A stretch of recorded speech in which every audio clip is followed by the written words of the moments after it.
Am I the asshole for losing my passport to avoid babysitting on my vacation? I have 17 still live at home. My sister 28 is married and has 2 kids 5/3. Whenever she comes over to visit my parents and her stick me with the kids. This wouldn't be a problem except she doesn't visit for an evening.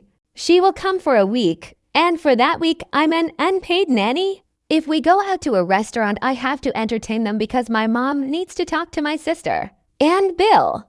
You get the picture. My parents decided that since this was my last summer before I became an adult, we would be going to Disneyland to celebrate my graduation. I asked who was going and they said it was just the 3 of us. But when we got to the airport, my sister and her family were there. Strangely enough, they were also going to Disneyland. I went into my backpack and grabbed my passport. I put it in my sock. When we got to the international security, I couldn't find it. We looked everywhere. I had to Uber home and I missed my flight. Oh well. I get to stay home by myself for a week of peace and quiet. My parents were very mad at me for losing my passport. The money they spent on my flight and entrance was wasted. Darn.